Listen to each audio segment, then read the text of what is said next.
Hey everybody. So before we get to the podcast, I was editing the podcast, obviously, and I was noticing I kept saying at some point, was talking about one specific movie, and you might hear a little bit because it was really kind of hard to edit around it, talking about spoilers. And I realized that some of these movies people have probably already seen. If you're listening to this podcast, maybe you've seen those movies or heard of these movies, or maybe you're just not a fan of horror and you just want to, hear me talk about some of it. So consider this your spoiler warning for the podcast. There will be spoilers in the podcast itself.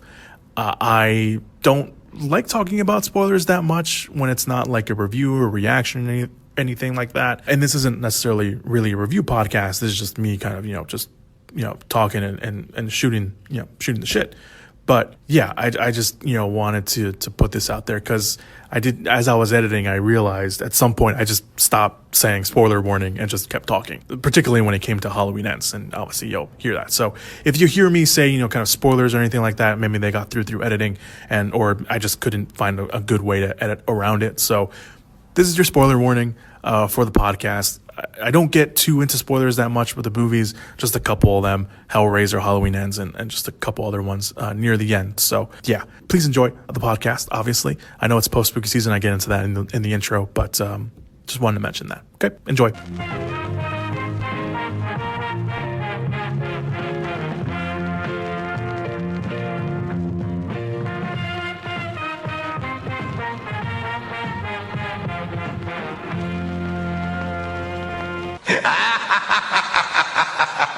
And hello, everybody, and welcome to the post-spooky season special podcast.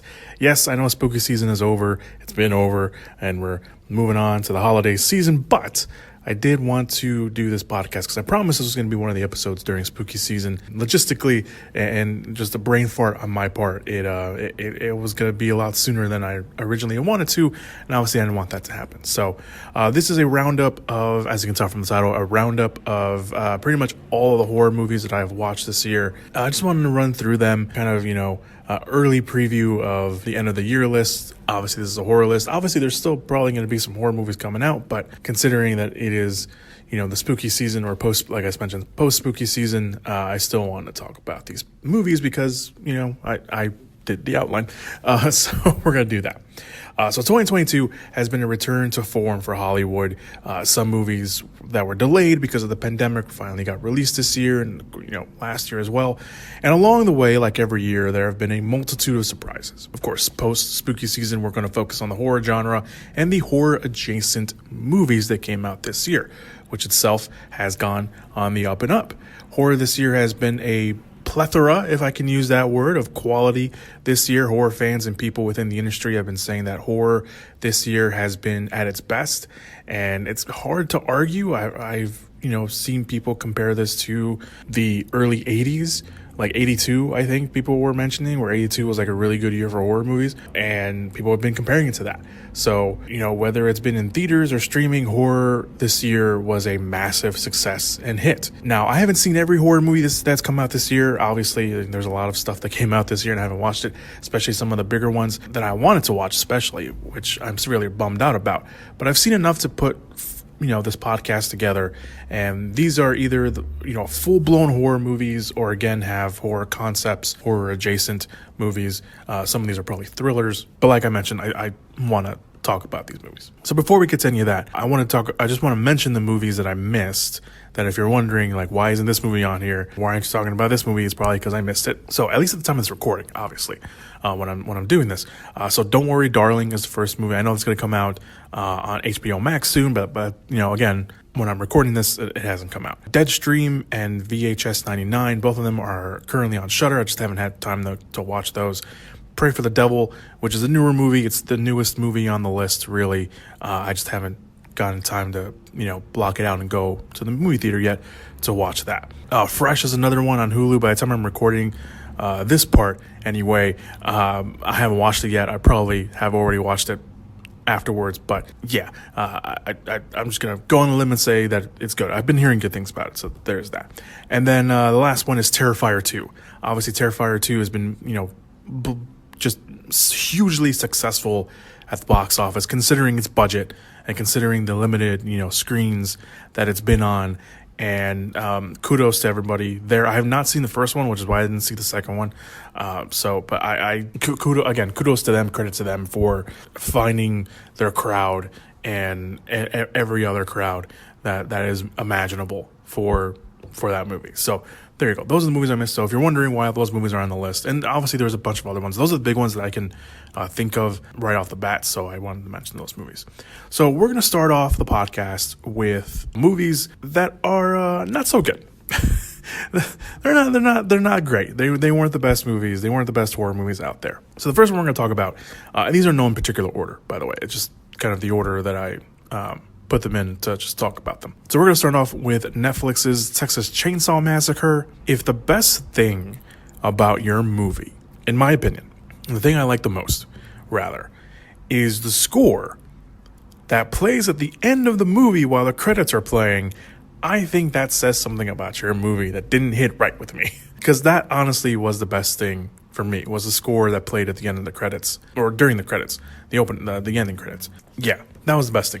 The gore was pretty good, I guess, when it wasn't CG, but these characters are just unlikable. And yes, it's a horror movie. You still have to have characters that you can really and genuinely root for, and not just cannon fodder. The movie doesn't have that.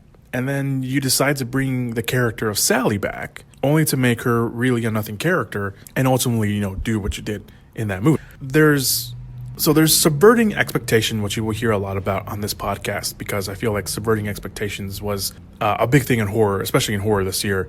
And then there's a slap in the face. And I think that's what Texas Chainsaw Massacre was. I think, especially with Sally in particular, because I think they saw how Laurie was handled in the Halloween movies. And maybe, we have that expectation of that, bringing in, the older characters that we know. It wasn't obviously the same actress because she sadly passed away. But this new actress, obviously trying to, be Sally and all, but it just, I don't know, it didn't feel right. And then there was the ending, which, for all intent and purposes was there for shock value, I guess. I didn't like it. I didn't like Texas Chainsaw Massacre, obviously. It just wasn't good. I don't know if it's the worst movie of the year so far, but it is definitely one of the movies that I did not just care for at all. The next movie is also a Netflix movie. It's Choose or Die. This concept seemed very 80s, but I think that was the point, because it obviously took the concept of it. So Choose or Die, it's a twisted horror version of Jumanji. A more twisted horror version of Jumanji, because obviously Jumanji itself is a terrifying concept itself. But Kayla, main character, discovers an old 80s survival game that is cursed. And once you start playing, you have to continue to play.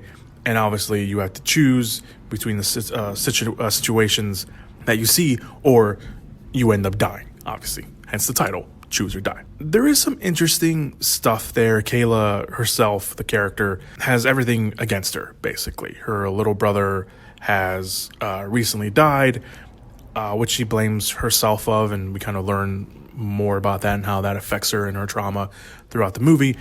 Her mom is in rough shape. She's dealing with, obviously, the loss of a child and also becoming an addict, and they have very little money. They can barely pay the rent, and they're dealing with like this shady landlord, which is why Kayla essentially ends up playing the game, because she takes the game to a friend of hers who's played by Asa Butterfield, and they find out that no one has beaten the game.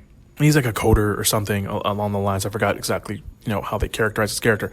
But the game itself, you beat it and you get a big cash reward, and no one has been able to claim it. And one of the voice of the game, the narrator of the game, is Robert Englund, which I thought was very cool. I don't think you ever actually see Robert Englund, you just hear his voice. Of course, when all the spooky stuff starts to happen, you're like, it's not worth it. They're like, it's not worth it, but it's too late. The game already has them. And then we do find out stuff about the game, like how it picks its players and why it's, cursed and all that. And it doesn't completely work. Not really. And then we get to the finale of the movie, and the finale's kind of just meh.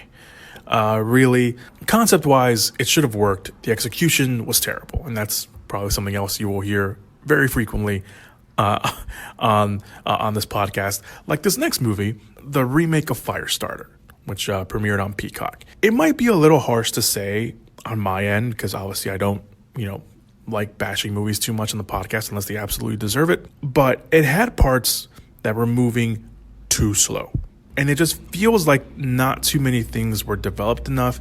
And that hurt the movie, at least for me, and probably for a lot of people, because a lot of people did not like this movie.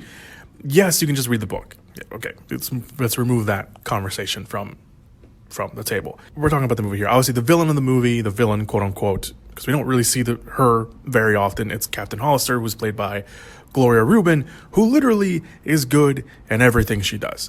And here, she is wasted. Like, completely wasted in this movie.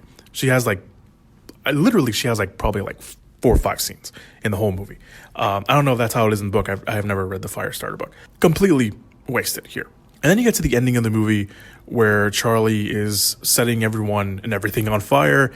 And it's like, where was this the whole movie? Not, her setting everything on fire, everything like the movie's powers, but like the filmmaking of it. Because you can tell like they were all aboard this. And I guess, the slow burn of it, no pun intended, I don't know, but it just didn't work. The score was good, and I don't think you can really say anything bad about the score because it was done by John Carpenter. This is his involvement for the movie. Like, he was originally going to direct the old movie. He was originally going to direct the original Firestarter, and then something came up and he couldn't do it, or something happened and he couldn't do it. But he finally got to do something with Firestarter and got to do the score. I believe he did it with his son, and the score is really good. Just unfortunately, the movie's not that great. The movie's pretty bad. Next movie, The Invitation. This came out in theaters. I wanted to like this movie. I did. Before it even came out and everything, I wanted to like this movie. But I couldn't. Sometimes knowing things like pop culture and references is a bad thing. Because the idea of this movie is that you don't know what the twist is.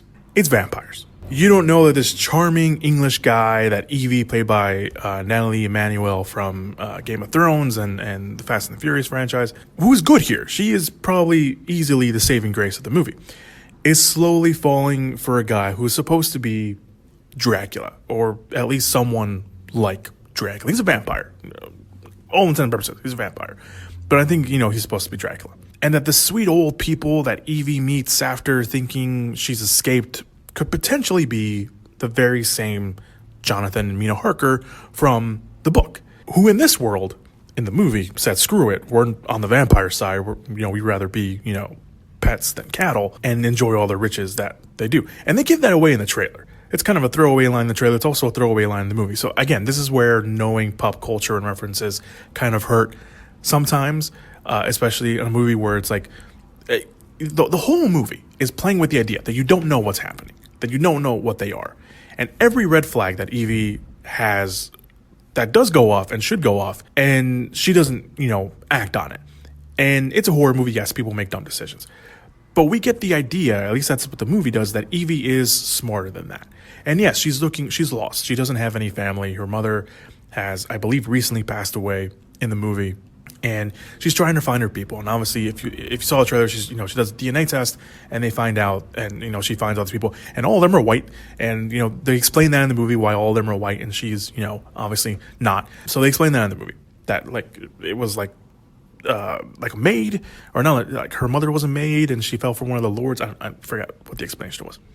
And I know the director and writer wanted the movie to be more from the point of view, because they've said this, they want it to be more the point of view of the brides of Dracula. But we don't really get that. And so the other two are introduced, because obviously Evie's going to be one of the brides, and then he has the other two. And they don't come until like halfway through the movie, if that.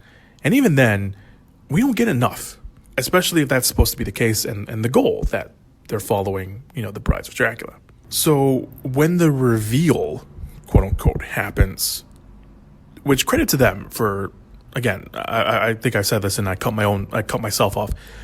Credit to them for trying to have some constraint of keeping it a secret.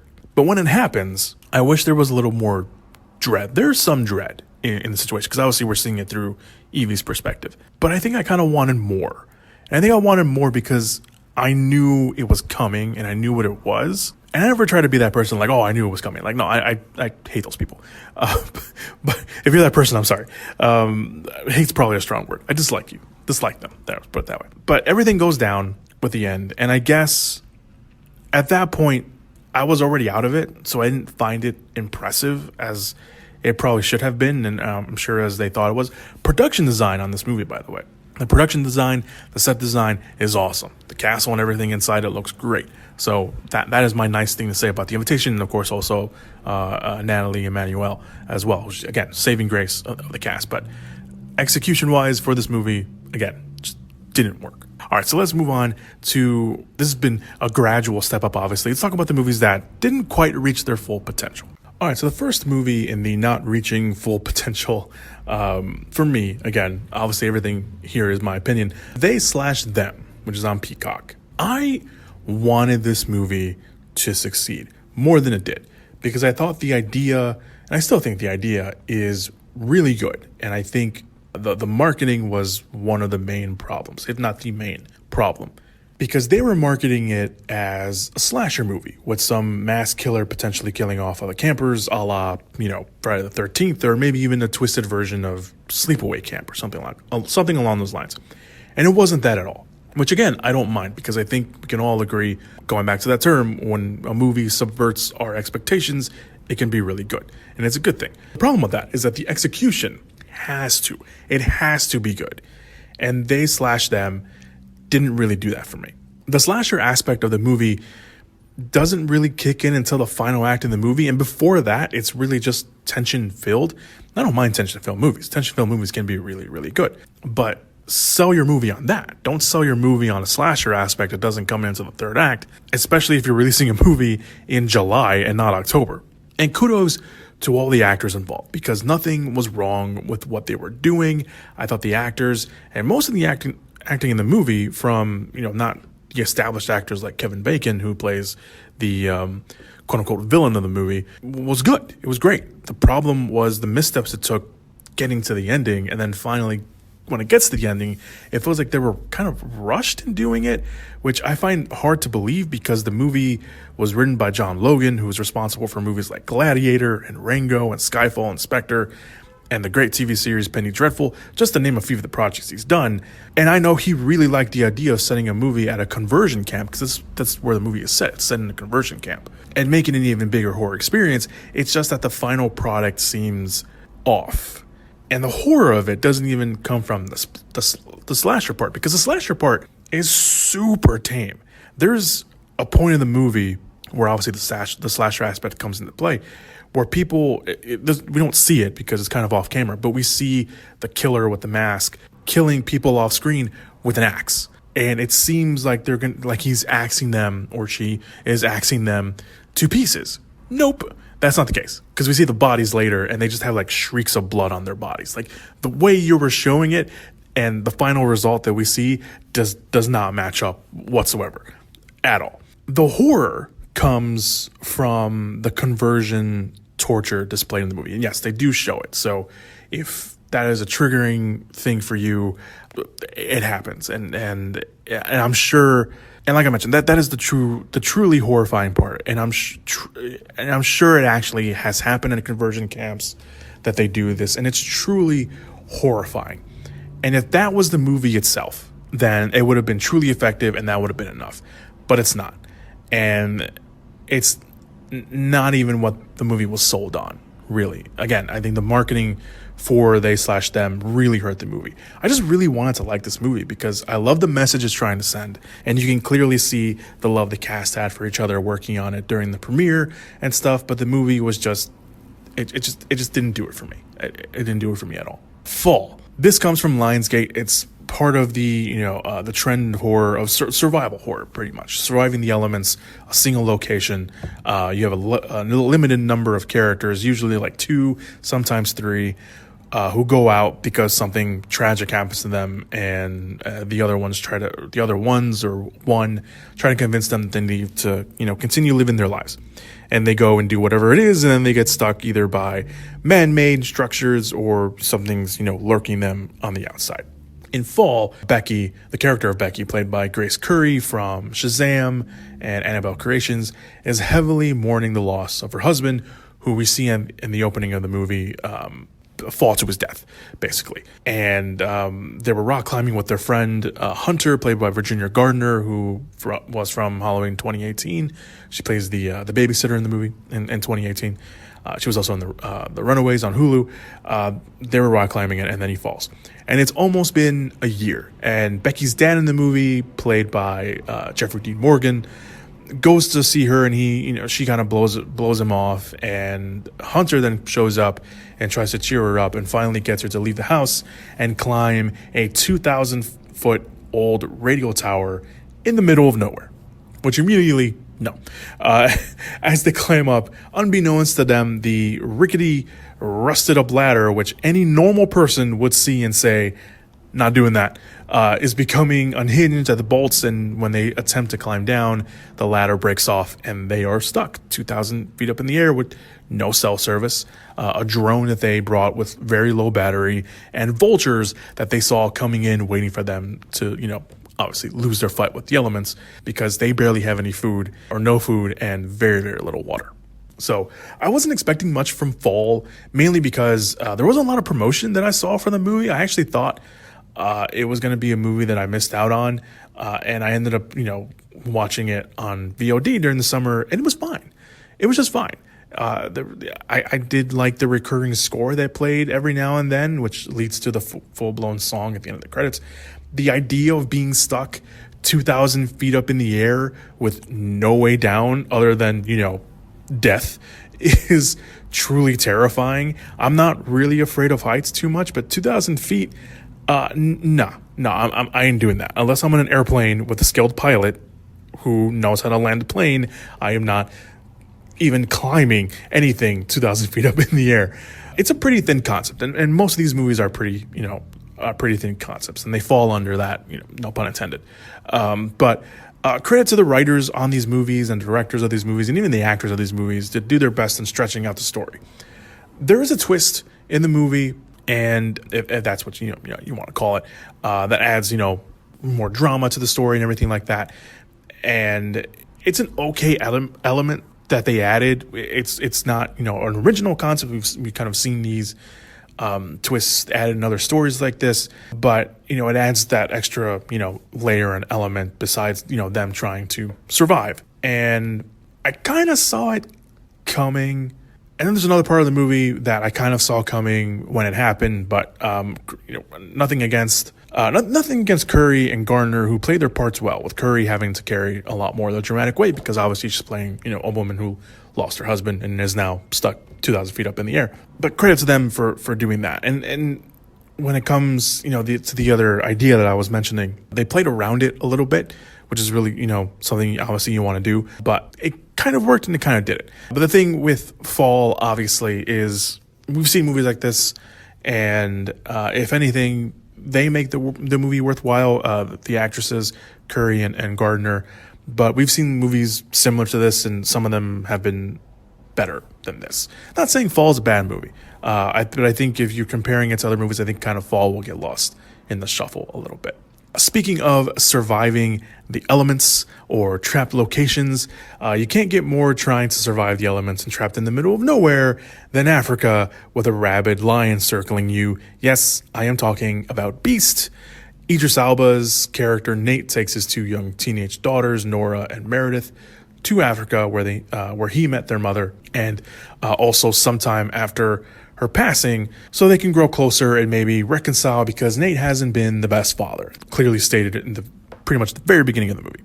Once they get there, they're taken in by Nate's old friend Martin, played by Charlotte Copley, and when they go out and about, they come across a village that has been decimated by what seems like an animal, the obviously previously mentioned lion, which the movie opens up with a lion attack, killing some poachers, and poachers killed a pride, and this is a surviving member of the lion. So in case you're wondering why this lion's gone crazy, it's because of that. Because this lion doesn't give a single crap about anybody. He's not finishing his food, which he's just ripping people up, and that's obviously not lion behavior. So they're on their way back, obviously, to get help. They run across this, rogue lion, and then obviously the fight for survival begins.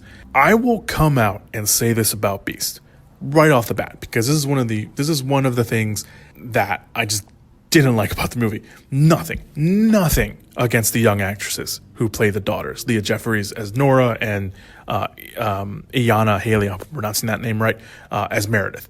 They did a great job of what they were scripted to do and what they were supposed to do. I feel like child actors today, obviously child actors get, a lot of bad raps, or even teenage actors get a lot of bad rap, but I think the talent of young actresses, actors in general, is way better than it was like in the early, like in the 90s or even like the 2000s. But speaking about this, the characters, I'm not talking about the actors, the characters. Holy hell, did I just want to reach into the screen and tell them to either knock it off or shut up, because I will throw you into the lion myself so I can get away. Oh my God, I'm not kidding. They really made me judge a movie at one point because they were so annoying. Yes, they are teenagers. Nora is supposed to be the older one, but she's still a teenager.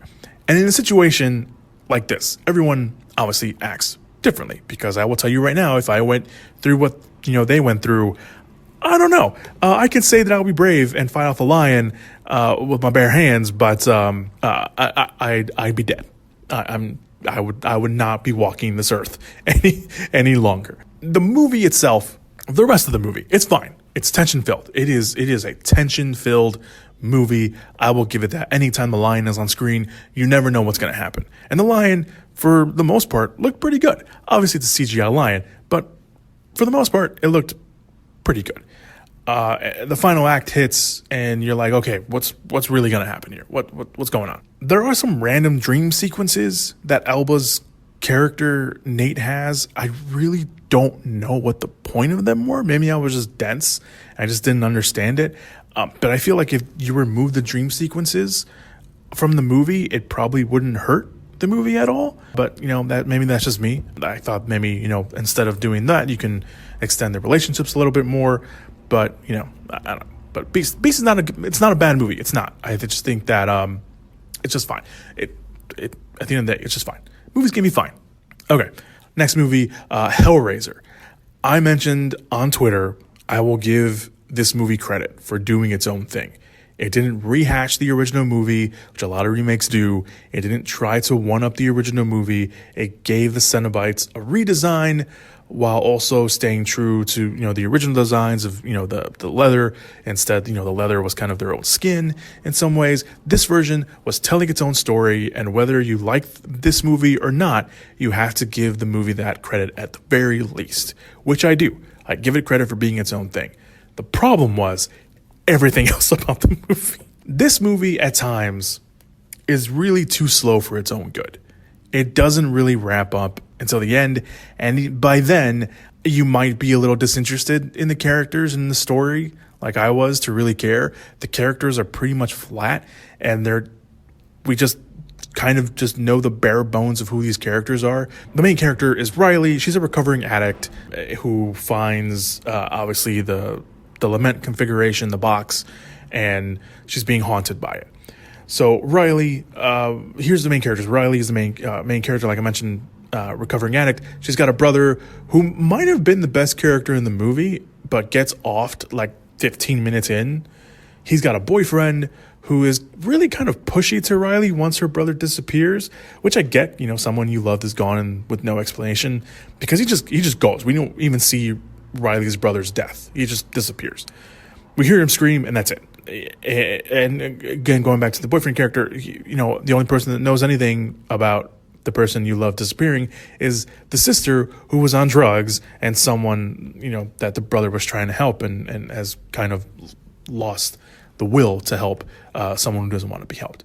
They got a roommate who's kind of a nothing character, really. She barely has any lines in the movie. She does get the quote unquote cool death in the movie, but it kind of felt mean to have it be done to her because we don't really know anything about her. Riley's boyfriend, also her sponsor, we learned in the movie, is Twist, a henchman to the human villain, who the human villain Vought disappears for the whole movie after the opening and reappears like he's supposed to be important. Like, I actually forgot about the main character, like, where is this leading? And then like there's like a time jump, and then he suddenly appears with the big thing on his chest, and you're like, oh, Oh, that's right, that character. The Cenobites are fine. The design of them, like I mentioned, it's a little freakier than the original because, again, gone is the leather and now it's their own flesh that's kind of, spread out and cut open and is like basically the leather for them to be wearing.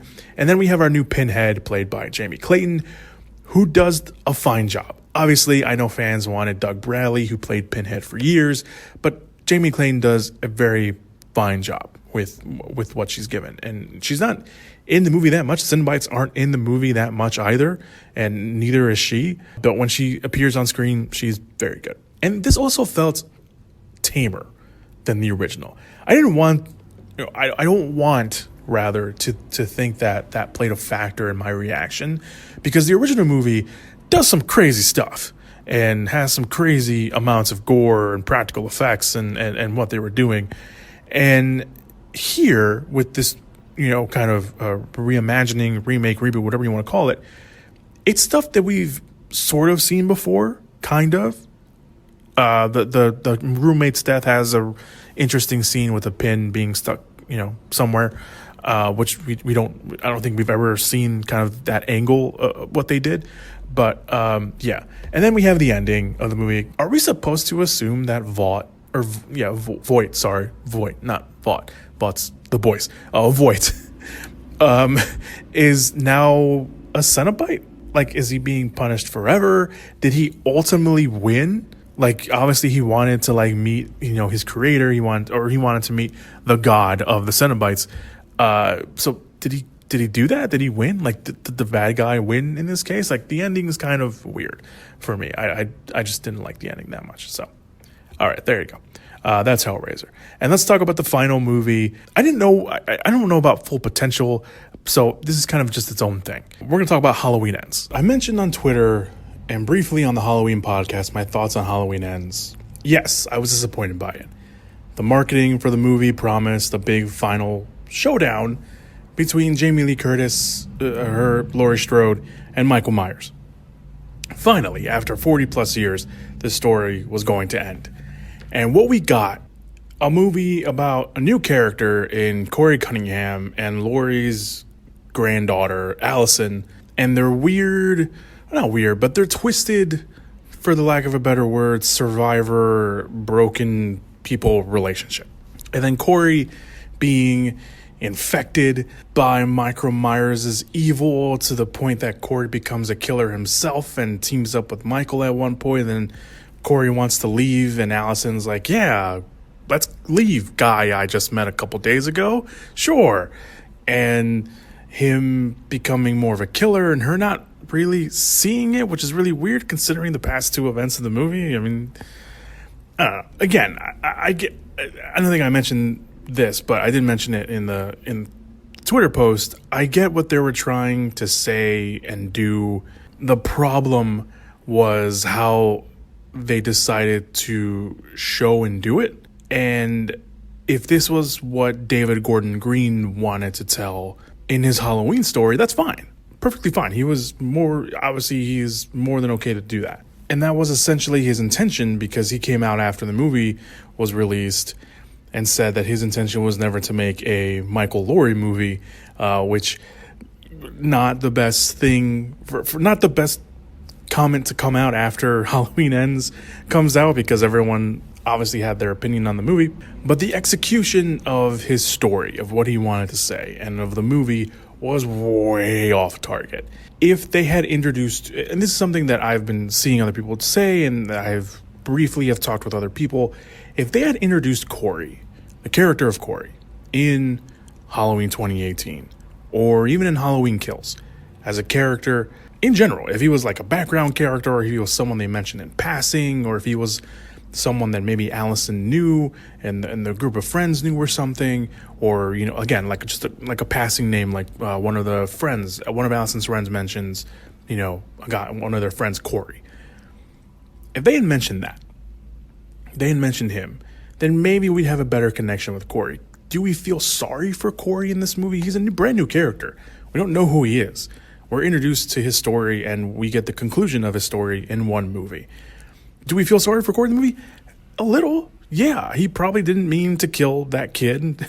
He also probably shouldn't have been showing a kid that young that he already knows has trouble sleeping, the thing of all horror movies to watch, in front of a little kid who you've been told cannot sleep or hasn't been sleeping very well. But for all intent and purposes, Corey seemed like a nice guy. He was a guy that we wanted to root for. He was a typical guy just trying to get some extra money to leave Haddonfield and leave his home with his mother, his overbearing mother, it seems like. And then after all that, he's getting bullied by high school band kids. Band kids!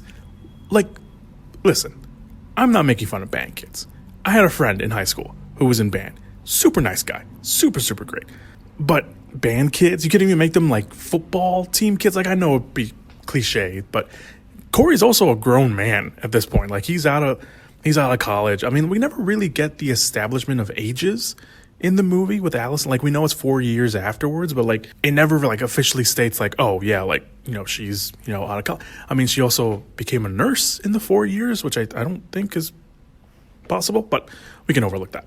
And then Michael Myers. He isn't in the movie that much. Granted, someone did the screen time math or runtime of Michael Myers in this new trilogy, and it's about the same screen time that I think that he had in 2018, I believe.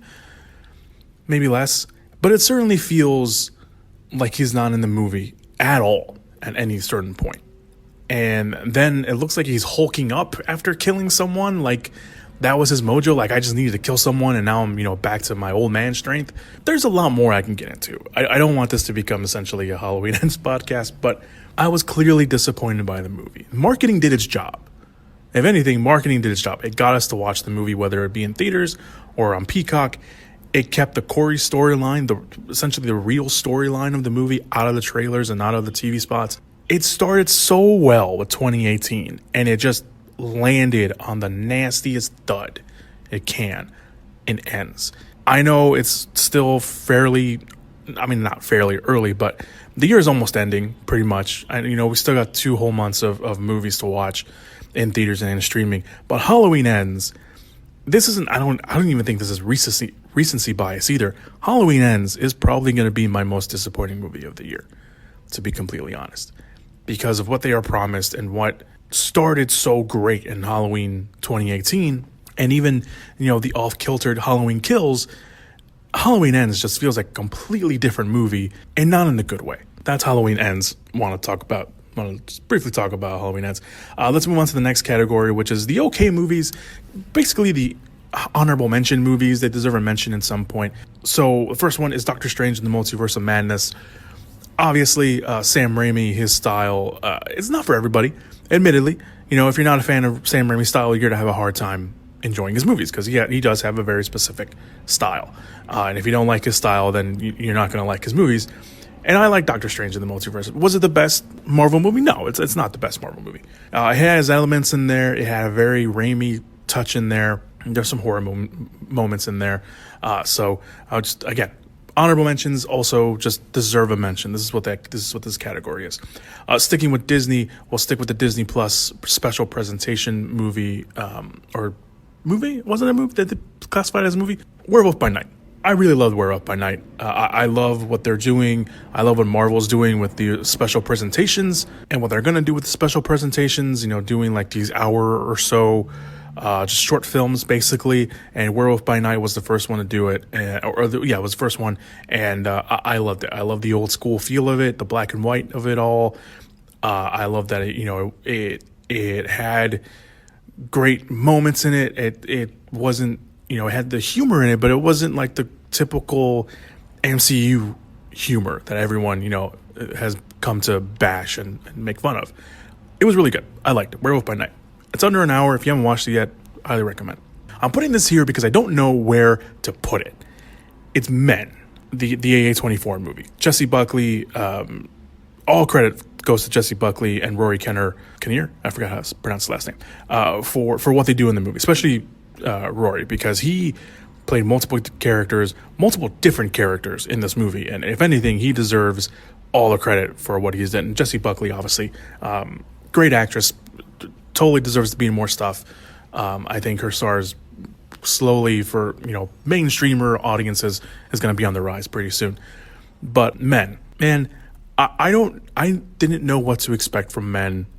I didn't know even afterwards, I didn't know how to feel about it. I still don't know how I feel about it. I think I did like a midway point podcast or like a summer season podcast. I did something, and I know I mentioned Men on there, and I don't know where to put it and how I feel about Men. I really, really don't.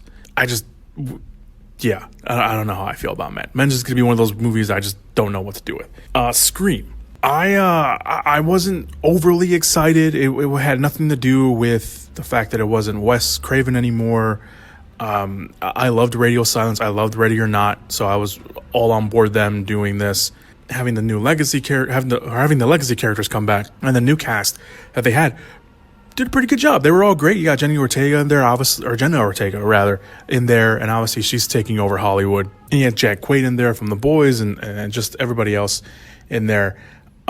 So when I first watched it, I liked it, and I think it's one of those movies that I definitely have to rewatch to get a full grasp on it again. Because I watched it for the first time, and I liked what I watched. I liked what I saw. I did. I enjoyed it. I thought it was great. I thought it was fun. I have to go back and watch it again because there's a lot of the movie that I don't remember too well, and obviously, I want to properly, get my bearings about it because I will definitely talk about this at the end of the year as well. But Scream, I just wanted to give that obviously a mention here. Talk about a nice, solid, isolated thriller in No Exit. It's on Hulu if you want to go watch it. It's very, very good. I didn't really expect too much of it, and it turned out really, really great. It follows a young woman who is in an institution. I forget what exactly the institution is, or maybe she's like in a rehab center. I think it's a rehab center. And she escapes one night because she gets a call that her mother is in the hospital, and she escapes and she steals a car.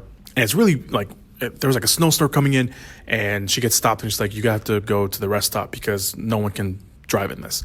So she goes to the rest stop that's in the middle of the woods, in the middle of nowhere, and there's a bunch of other people there. And when she goes out at one point to make a phone call, she sees one of the vans from someone. She doesn't know who it is, but there's a little girl in there, and obviously becomes a thriller to find out who it is, who belongs to the car, why is the little girl in there, tied up and everything. So yeah, No Exit, really, really good. Like I said, didn't expect much of it. I didn't know anything really about it until I saw the trailer that came out like a couple weeks before it came out. Really good. No Exit on Hulu. Go give it a shot. It's like I said, it's a nice, solid. It's a quick thriller. It's not barely an hour and a half long from what I can remember. So really, really good. Next movie, Bodies, Bodies, Bodies. I think I did say this on the Twitter page. I really liked Bodies, Bodies, Bodies until the end. And I think it's one of those movies, and I knew I know what they were doing. I do. I got the point. I got the message. But the ending, watching it, going through everything that we just went through with Bodies, Bodies, Bodies. And of course, there's the great, podcast sound that I know a lot of podcasts are probably using. I know So Wizard uses it.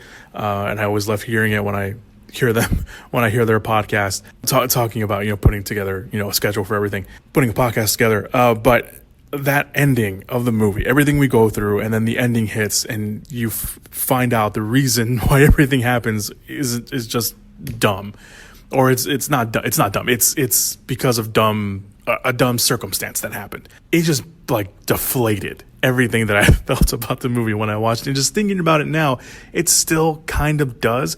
Nothing against the cast, and nothing against the girls, the ladies who were part of that cast, because they all did a fantastic job. The acting in this movie is great. Everything about it is great. It's just the ending deflated everything I felt about the movie when I first watched it, and still kind of does. It's not a bad movie. I think you definitely need to get on board with the characters and who they are and how they represent themselves and everything like that. Once you do that and you're along for the ride, you should be good. And the final kind of honorable mention, deserves a mention here, is Smile. I was really creeped out by it. This is a project that I didn't know anything about. Not a lot of people knew about. Paramount kind of did it, I don't want to say in secret, but they were very tight-lipped about the movie. It got a special short clip teaser in front of Top Gun Maverick. And that was the first time that I had seen anything about it. And then, it slowly started coming out. And then the marketing and the promotion for this thing was fantastic. They put people at the baseball game, at the playoffs of all things, and then in front of like Good Morning America. So yeah, awesome job with this. And this is based off a short movie called Laura Hasn't Slept. And the main girl of that movie is the girl who infects our main character. In this movie, it's really good. It's really creepy. There's some really creepy moments in there. It's really good. Sosie Bacon does a fantastic job. She's the daughter of Kevin Bacon and Kira Sedgwick. She does a great job here. She sells this movie 100%. And yeah, Smile, definitely worth watching. Definitely worth it. Go check it out. All right, let's move on to the good favorite horror movies, horror adjacent movies of the year. For me, obviously, everything about this list is for me. So let's get to it. All right, so the first one we're going to talk about is Nope. This is, of course, Jordan Peele's newest movie. Everyone had an opinion on it. It's very divisive. I really ended up enjoying Nope. I like Jordan Peele. I know everyone. I think the thing about Jordan Peele is that he started off so strong with Get Out that all of his other movies. I think anything. If you compare his other two movies with Get Out, you're gonna have a problem because Get Out was so good and it was so focused, and it came out at a time where we needed a movie like that, or when a movie like that worked so effectively, not just with movies, but society and everything that was going on at the time. That was great. That was awesome. And then he did Us, and a lot of people were like, oh, it's not as good as Get Out, even though it was a completely different movie. It was trying to say something differently. And now Nope comes out, and everyone's like, well, it's not Get Out. It's like, no, you can't keep comparing him to Get Out. Like, just leave the movie on its own merits. And the problem with Nope was that a lot of people probably didn't get the message of the movie. I think that's kind of what it was. And, to their credit, to each their own, but it's also maybe people just didn't like it. Maybe people got it and they just didn't like what the movie was doing. And that's totally okay and perfectly fair. I enjoyed it. I know a lot of people were comparing this to Jaws, at least in terms of kind of like a summer blockbuster movie. And I did kind of get that a little bit as well when I was watching it. So credit to Jordan Peele. I liked Nope. I did.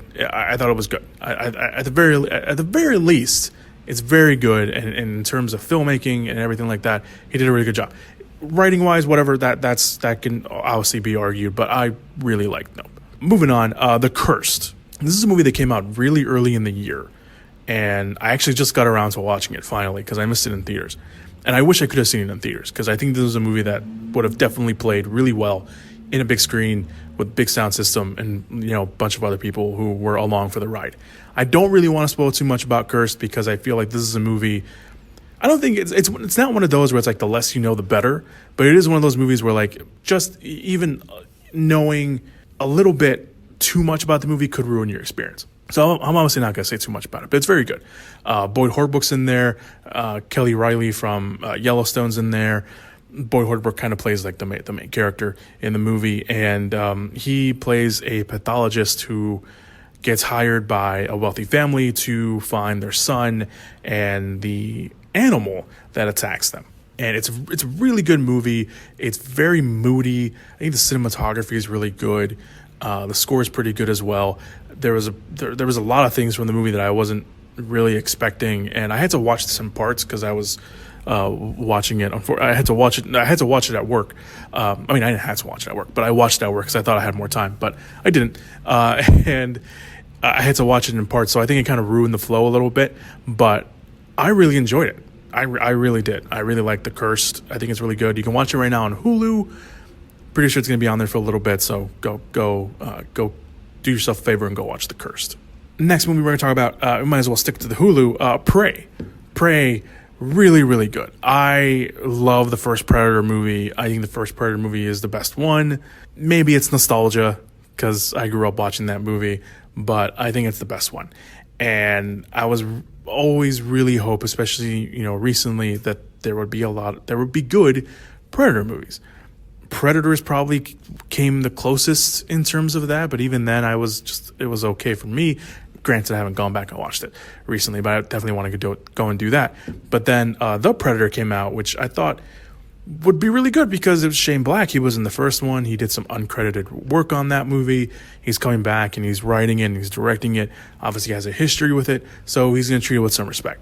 And then it didn't work. It wasn't good. I did not like The Predator. I was heavily disappointed by The Predator when they came out that year. And then we have Prey, which was filmed in secret, and when it was announced that, we got a new Predator movie coming out, and it's set, during the in the old times, it's basically a prequel. Everyone was like, how is that going to work out? How is that going to be okay? And then Dan Trachtenberg came on board, and he was directing. He, of course, was coming off 10 Cloverfield Lane, or wasn't coming off it, but everyone knew that that's what he did. And Amber Midthunder was on board. She was enjoying the success of Legion. She was also in Roswell, New Mexico, the rebooted series on the CW, which I didn't know she was in until I was seeing, like, hey, what has she been doing lately? And then I found that's what she was doing. And then the teaser came out, and the teaser was really good. And the trailer came out, and the trailer looked really good. And we're like, okay, obviously movies have really good teasers and trailers, and that can't be good. And the movie turns out not to be good, rather. And Prey came out. We watched it. I watched it, and I instantly fell in love with this movie. It is so, so good.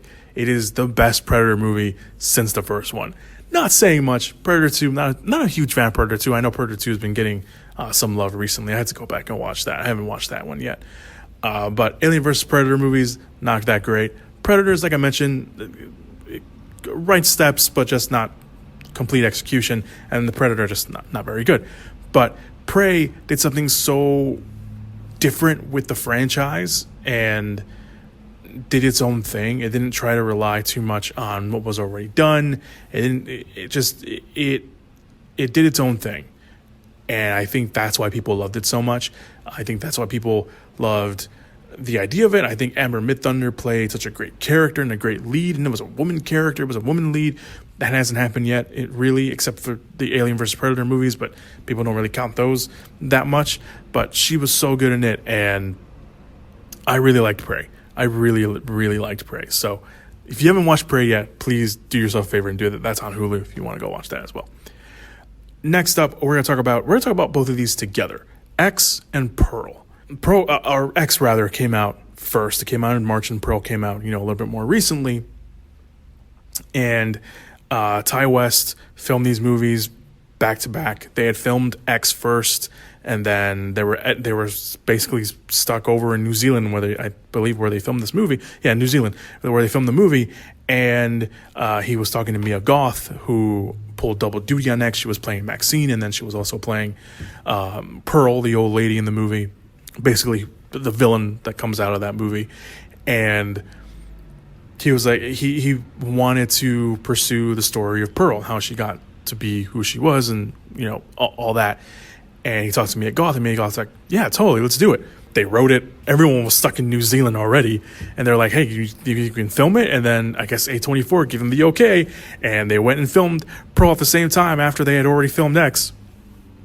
And obviously, it has become a huge success with filmmakers and in films and with fans.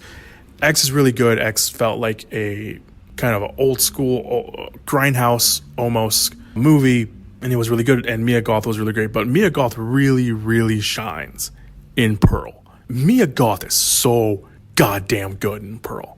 Like, honestly, so good. Like, she was good in X. Like, don't get me wrong, she was great in X. But Pearl is where she just like she was like, I'm here. This is like I'm here performance. Like, put me in your movies, put me in all the movies, give me all the awards. That monologue scene that everyone is talking about is the real deal. An unbroken monologue. She just basically sits down and pours her heart out and just does some amazing acting, so enthralling, and just gets you sucked in. And she's just so good.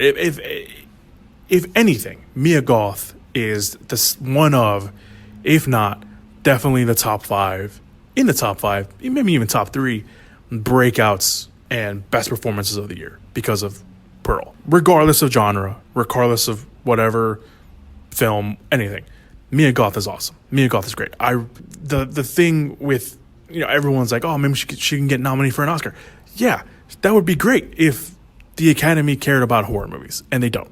Academy doesn't care about horror movies. They rarely care about horror movies, and I just hope if by some miracle that Mia Goth does get nominated, she gets nominated for Pearl, and they show part of that monologue in that speech, because that is so good. Credit to Ty West, credit to Mia Goth, credit to A24 for taking the chance and being like, yeah, we'll release X. Oh, you did Pearl? Yeah, we'll release Pearl too. And then, they have Maxine coming out sometime in the future. Ty West did such a great job, and a lot of that credit has to do with the cast, and a lot of that has to do with Mia Goth. It's so good. Watch these as a double feature. Really good. You can watch them either way. I'm pretty sure, Pearl is basically a prequel to X, obviously.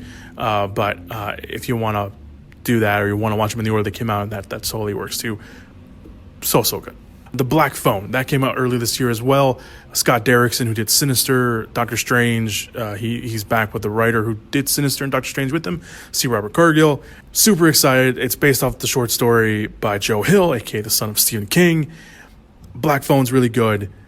It's definitely not Sinister. I think a lot of people were like, oh, it's the guys who did Sinister. I never read the short story. It's like, oh, it's the guys who did Sinister, and it's Ethan Hawke. He's coming back. So, obviously, you have that connection there, and you have those assumptions, and then you go and watch The Black Phone, and it's a coming-of-age story. It's a coming-of-age story that just happens to have a twisted, sadistic killer who's keeping a kid in his basement with a phone that doesn't work and somehow is still ringing. It's really good. The little kid in it, or not, he's not, so little. I forgot to write down his name, but he's really good in it as well. His sister is also really good, and she has just the best insults in the movie.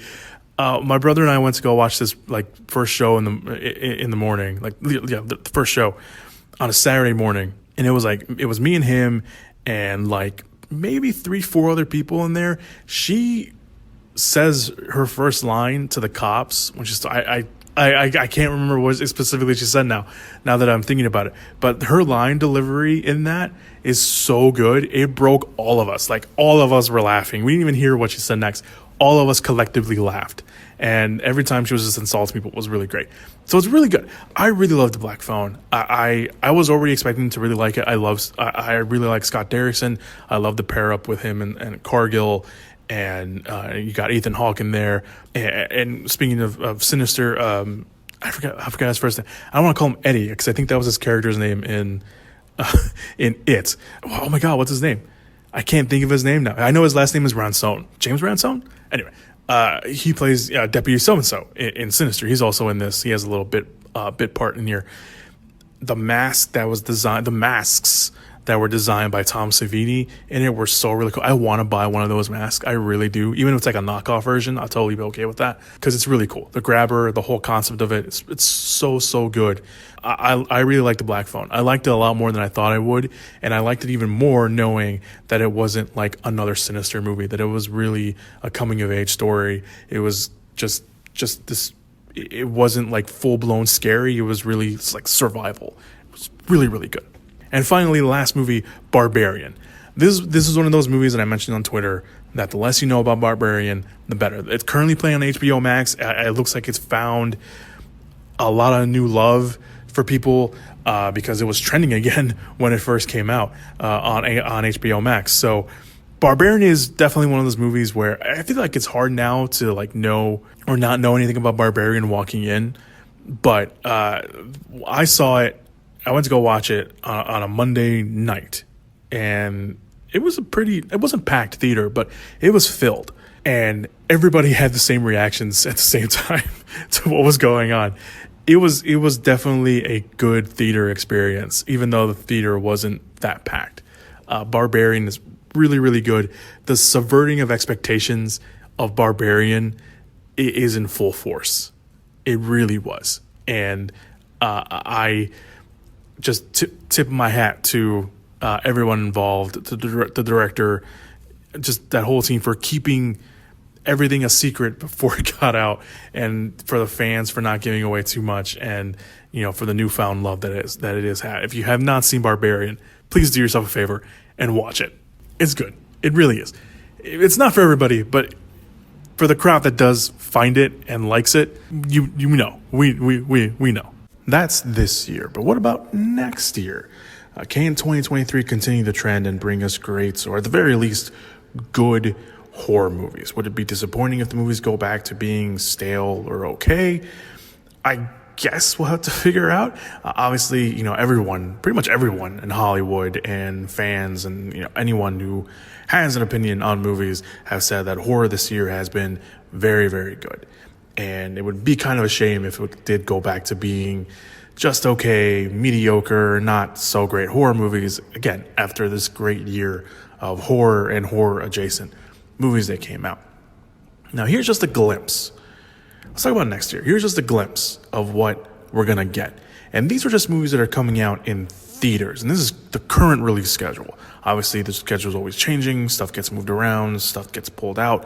Stuff gets put in. This is also not accounting for streaming, since they don't announce those movies ahead of time like they do with theater releases. So bear with me. This is just the theater. This is the movies that are coming out in theaters. In January, we have Megan. This is the new movie by Blumhouse, the one with the creepy doll, the AI doll that comes to life. We haven't learned our lesson yet. I don't know why, but we're going to keep, giving AI the ability to move around and walk around and kill us. So that's Megan in January. In February, we have The Knock at a Cabin. This is a new movie by M. Night Shyamalan. It's not an original. It's based off I believe a book or a short story. I can't remember which one it is, but it's based off something already. And this has Dave Bautista. It has, I believe, Rupert Grint is in there. Ron Weasley. Obviously, he's all grown up now.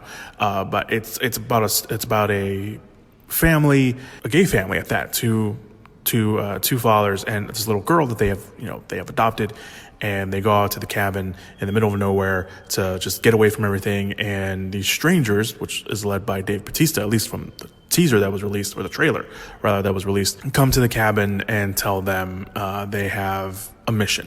They have a mission to stop the end of the world. And I know what it is. I know what the conundrum of it is. It's something that was kind of put up online once the trailer came out, once everyone found out what this thing is based off of. So it's very interesting. If you've not been spoiled by it or not read it, don't look for it. I think it will lead to a very interesting thing. I don't know if they'll probably put it in the next trailer, but it's a very interesting decision. And it's one of those like, oh, what would I do in that kind of situation? So that's A Knock at the Cabin. That's coming out in February. In March, we have Scream 6, obviously a continuation of the Scream franchise, rather. And this is taking the action out of Woodsboro and taking it to New York City.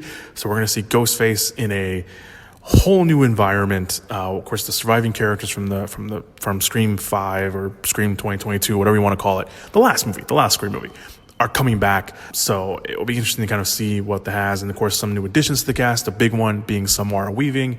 She's already worked with the directors Radio Silence, who did Ready or Not. They did the last one. They're doing this one again. So I don't know if I will say I'm so excited or too excited, but I am interested and intrigued of what they will do, especially putting Ghostface in a whole brand new environment, especially New York City. That'll be very interesting. In April, we have quite a few movies, actually. The first one is The Pope's Exorcist. This is based off, or inspired anyway, of a real person. Obviously, the Pope's Exorcist. Russell Crowe is in this. He's playing the said Pope's Exorcist. Not too much information is known about the movie, but Russell Crowe's in there. They released a picture, so I'm assuming they released a picture a while ago. So I'm assuming we'll probably get some sort of trailer within the few months that are coming out. The other movie in April is Renfield. This is, I think they're labeling it as a horror comedy, or at the very least horror with a tinge of comedy to it. This has Nicholas Hoult. It has Nicolas Cage playing Dracula. Yes, Nicolas Cage is playing Dracula in this movie. And if anything, that should be worth the price of admission alone. So there's Renfield. And the last movie in April is Evil Dead Rise. This is the new Evil Dead movie. Sam Raimi is, I believe, attached as a producer role of some sort. I don't know if he's an executive producer or a full-blown producer. So is Bruce Campbell, because obviously he's now involved with the Evil Dead franchise as producer as well. They released a picture for it not too long ago, and it looks pretty scary. The Deadites don't look exactly like they have in the past, but if they're trying to do their own thing, I'm totally for it. And it looks really creepy. It's like a picture of the peepholes on doors, like in hotels and stuff, or high rises if you live in a high rise. I don't live in a high rise, but I've been to hotels, and that's what it is. It looks really creepy. It looks like there's blood on it, and then there's just that Deadite, I'm assuming, that's just looking down the camera. Very creepy. Hopefully it's good. It's taking the action out of the cabins and putting it, like I mentioned, in the high rise, which is why it's called Evil Dead Rise. So I'm looking forward to and seeing what they do with that. Currently, there is nothing in May or June. Obviously, again, stuff get pulled in there, but we'll move straight to July, which we only have one movie currently, which is Insidious 5. This is, of course, the next Insidious movie. It is a sequel to Insidious 2, and of course, 1 and 2. This is taking us back to the present, if you will, because Insidious 3 and 4, I almost said 4 and 5, 3 and 4 were prequels. So they had nothing to do with kind of anything besides the connecting tissue of Lin Shaye. They were just prequel movies. So Insidious 5 will bring us back to the present. Patrick Wilson is coming back. Ty Simpkins, who plays one of the little kids, is coming back. It follows Ty Simpkins' character, who is now in college, and of course, the further comes back into the fold in some way. We don't know what that way is. But Patrick Wilson is also directing this movie, so this will be his directorial debut, which is really, really cool. And of course, he's starting off with horror. James Wan is attached, I think, as a producer, so that's all in the family. I think it's really cool. Let's move on to August. We got 2 movies in August. We have The Meg 2, yes, the giant shark movie with Jason Statham. No real word on what this movie is. Obviously, there'll be a giant shark in it, and Jason Statham's going to be back. But The Meg 2 is coming out in August. Also in August, The Last Voyage of the Demeter. This is based off the single chapter of Bram Stoker's novel Dracula, about the ship that unknowingly or willingly, I can't remember which one it was, is transporting Dracula's coffin from Transylvania. So, and everything that happens on that, it's I think it's like a single chapter. It's very short in the book, but they are stretching this out into a whole movie. There's I think Corey Hawkins is in there, David Dastmalchian, I always mispronounce his last name. He was in Ant-Man and bunch of other stuff. The Suicide Squad, he played Polka Dot Man. If you need a face to the name, I always mispronounce his last name, which is why I always say what he's been in. But I think this will be pretty cool. I know there's a bunch of other people in the cast. I just can't think of them right off the top of my head, but I know those 2 are in the cast, and I'm looking forward to it. I think it's pretty interesting. I know they're going to take a very big horror approach, so it'll be really cool. September. We have one movie so far, and it is The Nun 2, of course, the sequel to The Nun. This is continuing the period piece, so will not be set in the present, will still be set in the past, which is something that the Annabelle franchise did. Annabelle 1 and 2 were both technically prequels to the Conjuring movies, and then Annabelle 3 became, not saying there's already an announcement for The Nun 3, but if they go that route, it'll be interesting to see if they go the route of the Annabelle movies, which Annabelle 3 took place in between some of the Conjuring movies. Or, yeah, one of those Conjuring, because the Annabelle doll was already in the Warrens' house. But The Nun 2 will bring back Teresa Farmiga as her character, Sister Irene, in the sequel. I think I believe it's Storm Reed, is in The Nun 2 as well. I think she's playing one of the new leads in that film. But there you go, The Nun 2. Valak, of course, is returning. Bonnie Aarons, rather. She is playing the Nun. She's played the Nun. Valak, she's coming back as well. Obviously, you had to bring her back. I don't think anybody else can play that Nun character as good as her.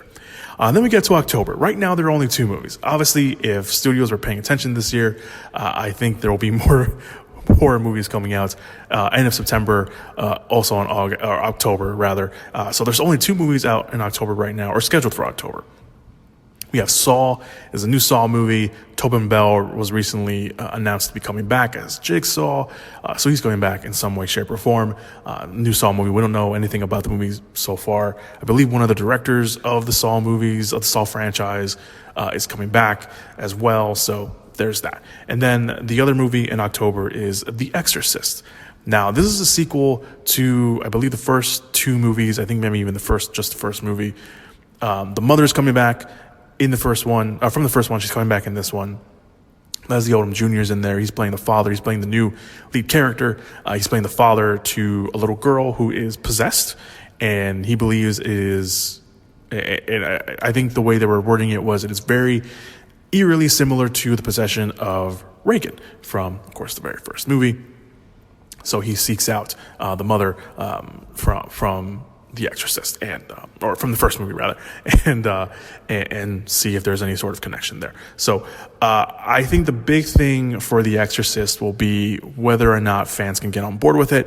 Not because it's a sequel, it's not a remake or a reboot, it's a sequel, but because of who's directing the movie, which is David Gordon Green. And obviously David Gordon Green, recency bias may play a factor into what The Exorcist will be like. If it's really good, if it looks really good, if the early word of mouth is saying this movie is great, it's as good as the first one, then great. But people are going to see David Gordon Green's name attached to this movie, and they're going to think of Halloween Ends, which a lot of people did not like. So hopefully, and from the early reports, I remember this specifically, from the early reports, when this thing was first announced, they did say they want to make a trilogy or at least a couple movies. Not just one movie, they want to make a couple movies, or even a trilogy. And from the wording of the report, it sounded like David Gordon Green is only directing the first movie.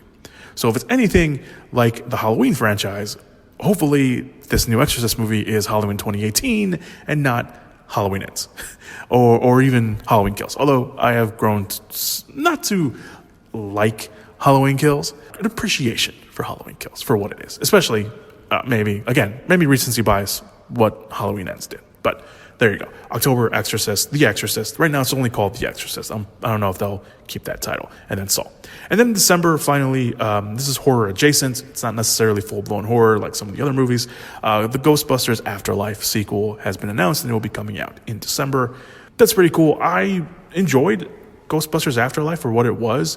I do believe that some stuff was shoehorned in for nostalgia's sake, but I really liked what they did. McKenna Grace, I think the whole young cast, or just the whole original cast of Ghostbusters Afterlife is coming back in some way, shape, or form. McKenna Grace is coming back. That was definitely announced and confirmed. So, and she was really good in that movie, and she's really good in general. So her coming back for this was definitely a plus, and definitely should be happening. So there you go. Ghostbusters Live After sequel in December. Again, that's the only thing currently announced for it, and those are the only movies that are currently announced. Again, in theaters. Streaming, whole different story, because they don't announce their stuff way in advance. But I'm sure Netflix will up their game on horror movies. I'm sure Hulu will do the same. And of course, Shudder goes all out in October. So we'll obviously keep an eye on that and talk about it once everything comes out. That's it, everybody. Thank you guys so much for listening to this podcast. I really appreciate it. I know it was a lot, but there was a lot of horror movies that came out, and there was a lot of ones that I've seen, and there was a lot of ones that I haven't seen. So thank you guys so much for listening to the podcast this week. I very much appreciate it. This is my list. I want to hear what you have to say. I want to hear your favorite horror movies that came out this year, or horror adjacent movies. Maybe it was some of the ones I talked about. Maybe it was some of the ones that I missed. Maybe it was a horror movie that I just completely didn't know came out and completely was blindsided by it, or it was in my blind spot. So let me know on social medias. All those links are down below in the description/show notes area. Thank you so much again for listening to the podcast. I very much appreciate it. And post spooky season's over. We're trudging along to the holiday season. I know everyone making videos and saying they're afraid of Mariah Carey is All I Want for Christmas Is You. I, for one, enjoy the holiday season, and I, for one, do like Mariah Carey's All I Want for Christmas. Is it overplayed? Yeah, a little bit, but not as much as you guys are saying it is. I'm like, that's a whole other conversation. That's a whole other podcast. So thank you guys once more. Again, take a shot. No, don't take a shot. Don't do that, especially if you're driving. But thank you guys so much for listening to the podcast this week. Very much appreciate it, and I will see you guys in the next one.